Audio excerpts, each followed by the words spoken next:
Last video में हम लोगों ने इलास्टिसिटी ऑफ सप्लाई का जो थ्योरी पोर्शन था वहां तक फिनिश किया हुआ है। आज इस वीडियो में हम लोग इलास्टिसिटी ऑफ सप्लाई के बेस्ड कुछ न्यूमेरिकल्स करेंगे, ठीक है। तो चलो सबसे पहले क्वेश्चन से हम लोग शुरू करते हैं और पता करेंगे इलास्टिसिटी ऑफ सप्लाई कैसे निकलेगा। ये सवाल है एक, इसको पढ़ेंगे और पढ़ने के बाद हम लोग पता कर लेंगे कि क्या क्या गिवन है क्वेश्चन में और क्या हमें फाइंड आउट करना है। एंड देन हम यूज करेंगे इलास्टिसिटी ऑफ सप्लाई का फॉर्मूला जो हमने अपने लास्ट वीडियो में डिराइव किया था, that ES is equals to delta Q by delta P into P by Q। ये एक फॉर्मूला हमने निकाला है जिससे हम इलास्टिसिटी ऑफ सप्लाई का पता लगाते हैं। तो चलो देखें, पहला सवाल है यहाँ पर, पहले इसको पढ़ लेंगे फिर इंफॉर्मेशन का पता करेंगे। देखो क्या है, कह रहा है कि एक प्रोड्यूसर है जो ऑफर कर रहे हैं बेचने के लिए 400 यूनिट्स ऑफ ए कमोडिटी। बोलते हैं कि एक कमोडिटी के 400 यूनिट को प्रोड्यूसर बेचने के लिए ऑफर कर रहे हैं, या सिंपल बोलो तो बेचना चाह रहे हैं मार्केट में। कब? जब उस कमोडिटी की जो प्राइस है वो है आपकी ₹10 पर यूनिट। मतलब कह रहा है कि 10 रुपए पर यूनिट जब प्राइस है तो 400 यूनिट्स जो है कमोडिटी की क्वांटिटी वो प्रोड्यूसर के द्वारा सप्लाई की जा रही है।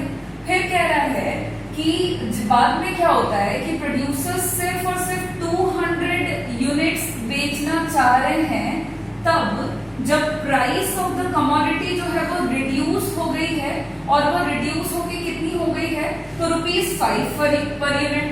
तो स्टार्टिंग में 10 रुपीज पर यूनिट जो प्राइस था, तो 400 यूनिट्स ऑफ अ कमोडिटी जो है प्रोड्यूसर के द्वारा ऑफर किया जा रहा है बेचने के लिए। बाद में प्राइस जो है वो घटा है ₹5 पर यूनिट, मतलब 10 रुपए से घट के 5 रुपए हो गया। तो उस केस में प्रोड्यूसर जो है उन्होंने अपनी क्वांटिटी सप्लाइड को भी रिड्यूस किया है और वो घटा के कर दिया है 200 यूनिट्स। अब यहाँ पे कहा जा रहा है कि आपको फाइंड आउट करना है इलास्टिसिटी ऑफ सप्लाई की, प्राइस इलास्टिसिटी ऑफ सप्लाई जो है वो कैसी है, ठीक है। तो चलो हम निकालेंगे, कैसे निकालेंगे प्राइस इलास्टिसिटी ऑफ सप्लाई को। यहाँ से करते हैं सोल्यूशन, देख लें।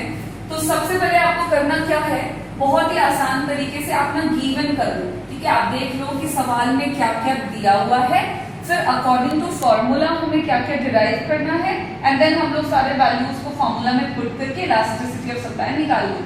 तो देखो गिवन में क्या है, तो सबसे पहले दिया हुआ है इनिशियल क्वांटिटी, शुरुआत में कितनी क्वांटिटी बेची जा रही है ये दे रखा है। तो इनिशियल क्वांटिटी जो है वो हमारा दिया हुआ है और ये हो गया आपका 400 यूनिट्स। ये इनिशियल क्वांटिटी को आप मान लो Q, ठीक है। इनिशियल क्वांटिटी को हम Q से डिनोट करते हैं, फॉर्मूला में आप याद करेंगे तो पता चलेगा। फिर इनिशियल क्वांटिटी के साथ ही साथ हमको शुरुआती प्राइस भी दिया हुआ है, तो हम प्राइस, इनिशियल प्राइस को P मानेंगे और इनिशियल प्राइस लिख लेंगे हमारा, वो कितना है तो इनिशियल प्राइस है ₹10 पर यूनिट, ठीक है, ₹10 पर यूनिट, ओके। फिर क्या बोल रहा है कि क्वांटिटी जो है वो रिड्यूस होके हो गया है 200 यूनिट्स। कब? जब प्राइस में रिड्यूस होके हो चुका है ₹5 पर यूनिट, यानी कि बाद वाला क्वांटिटी और बाद वाला प्राइस भी दे रखा है। तो इसको हम कह सकते हैं फाइनल क्वांटिटी दी हुई है जो कि है 200 यूनिट्स, ठीक है। और फाइनल क्वांटिटी को हम Q1 से इंडिकेट कर सकते हैं। आप यहाँ पे Q1, इसको Q2 भी मान सकते हो, बट सिंपली आप इसको Q1 कह लो। फिर आपकी फाइनल प्राइस भी दे रखी है। फाइनल प्राइस, बाद वाला प्राइस कितना था, तो प्राइस घट चुका है और घट के हो चुका है ₹5 पर यूनिट, जिसको हम P1 से डिनोट करेंगे। अब इतनी चीजें हमारी दी हुई है और हमें निकालना है इलास्टिसिटी ऑफ सप्लाई, जिसे हम ES से डिनोट करते हैं, okay. As we know the formula of elasticity of supply, so the formula of elasticity supply is equals to delta Q by delta P into P by Q। यही था formula हमारा। अब इसी पे based करके हम इलास्टिसिटी ऑफ सप्लाई को निकालेंगे।